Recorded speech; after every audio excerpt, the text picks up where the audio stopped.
Et bonjour à tous, on se retrouve donc là aujourd'hui pour un chapitre en vidéo. Donc ce chapitre en vidéo va être le chapitre 10. Donc là, qu'est-ce qu'il faut faire lorsqu'on prend un chapitre en vidéo? Tout simplement prendre une feuille, copier ce chapitre. Et là, l'avantage que vous allez avoir, c'est pas que je vais vous passer, vous allez pouvoir copier à votre rythme, pouvoir discuter avec votre voisin, si vous avez un voisin chez vous, et faire des pauses quand je vais trop vite, ça va être le gros avantage. Et puis je vais expliquer donc ce chapitre. Donc c'est parti pour ce chapitre 10 avec est-ce que la transformation du plomb en or est possible? Donc techniquement non, hein, les alchimistes ont fait croire ceci, mais avec ce chapitre, oui, c'est possible. Le plomb peut se transformer en or via des transformations nucléaires. Alors je vous le dis tout de suite, on va couper tout de suite court à la rumeur. Ça coûterait très très cher de transformer le plomb en or. L'or serait donc même, ça serait même pas du tout intéressant. Donc les transformations nucléaires, qu'est-ce que c'est? Donc le grand 1, on va définir ensemble ce que sont des isotopes. Donc c'est une définition à connaître par cœur. Donc isotopes, ce sont des noyaux ayant le même nombre de protons, mais qui a un nombre différent de neutrons. Donc là, je vous ai donné l'exemple du carbone. Ce sont tous des carbones, mais on voit que le carbone, il peut avoir soit 12, soit 13, soit 14 en haut. Je vous rappelle que là-haut, c'est le nombre de nucléons. Et donc, vu qu'il y a exactement le même nombre de protons, c'est le nombre de neutrons qui vont changer. Donc là, il y a bien sûr 12-6, 6 neutrons. Là, 13-6, 7 neutrons. Et là, 14-6, ça fait 8 neutrons. Donc ça, ce sont, dans notre jargon, des isotopes. Donc bien entendu, hein, je vous laisse mettre sur pause pour copier ce chapitre. Moi, je vais continuer à défiler. Le grand 2, la radioactivité. Donc en gros, un noyau peut soit avoir trop de protons, soit trop de neutrons ou trop de nucléons. Et ce sont des noyaux qui vont subir une transformation nucléaire. Donc en gros, là, vous avez en noir les noyaux qui sont stables. Et tout cela, ce sont effectivement des noyaux qui vont avoir un problème. Trop de protons, trop de neutrons. Et là, toute la zone en jaune, puisqu'ensuite on voit que passer un certain nombre, de toute façon, c'est pas possible. Isotrons de nucléons, c'est un peu trop de tout. Donc c'est un peu comme vous, je veux dire, si vous avez trop mangé, vous avez envie de faire péter la ceinture. Et là, c'est pareil pour un noyau, il va faire péter la ceinture. Et on va voir un petit peu comment pour un noyau, il va faire donc péter la ceinture. Donc juste un exemple pour illustrer, on a parlé tout à l'heure du carbone.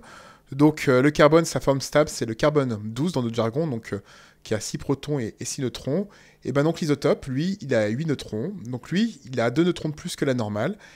Il se sent mal, il est instable. Et donc on va voir ce qui se passe pour des noyaux instables. Donc vous avez ici les exemples de radioactivité. Donc on va voir ici comment les équilibrer. Ça va être un petit exercice pour vous. Donc il existe en tout 3 types de radioactivité. L'alpha, la bêta- et la bêta+. Donc vous, ce que je vous demande, c'est juste savoir équilibrer.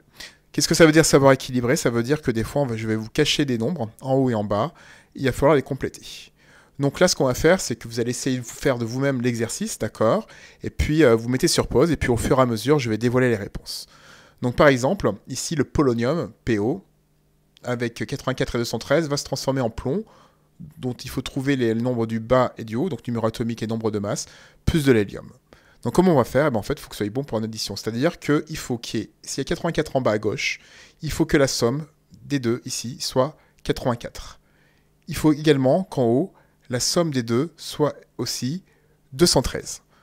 Donc, je vous laisse réfléchir, je vous laisse quelques instants, donc vous mettez sur pause pour trouver l'exemple de l'alpha, l'exemple du bêta- et l'exemple du bêta+, puis ensuite je vous donne les réponses.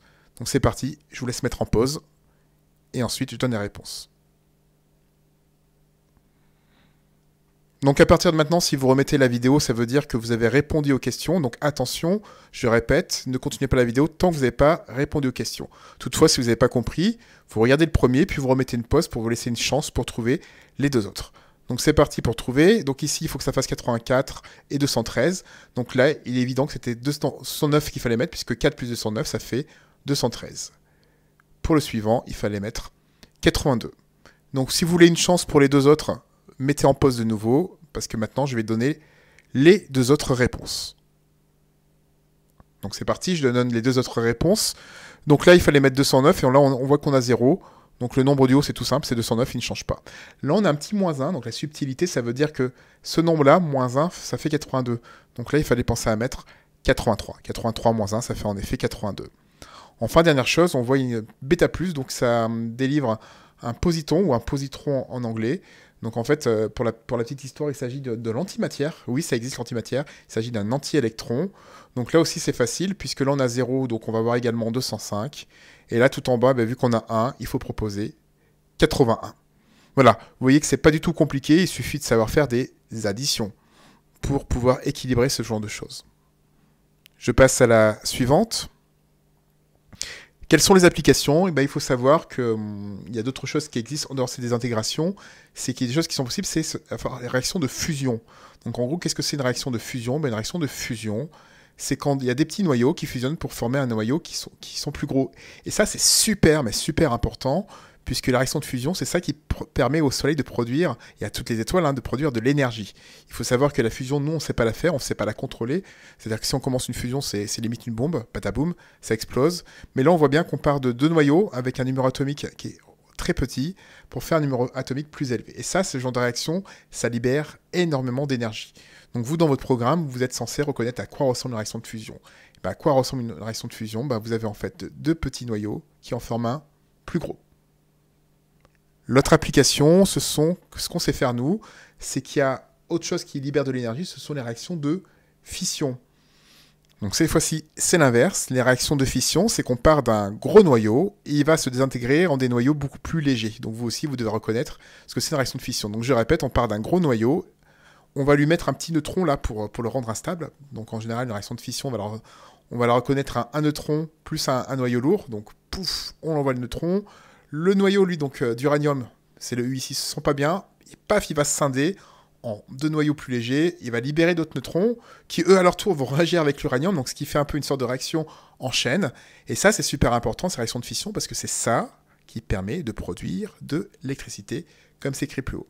Donc là, petit exercice pour vous, où vous devez trouver de nouveau le nombre du bas et le nombre du haut pour le krypton. Donc, vous mettez en pause juste le temps de trouver la réponse. Et ensuite, on donne la réponse. Donc là aussi, c'est parti. C'était donc 36, puisque 36 plus 56, ça fait 92. Et là, c'était un petit peu piégeux, c'était 140 plus 3 fois 1, ce qui fait 143. Et donc, pour contrebalancer le 236, il fallait un 83. Peut-être certains d'entre vous ici n'ont pas compris, donc je répète, c'est 140 plus le 3 qui va multiplier le 1, donc ça fait en tout 143. 143 plus 83, ça fait 236. Donc là, il fallait peut-être la calculatrice. Et ça va être égal au 235 plus 1, 236. Voilà, c'est sur ce chiffre que je vous laisse. Donc on se retrouvera pour d'autres vidéos pour garder le lien et pour copier donc le cours. Sur ce, à bientôt. Merci de votre attention.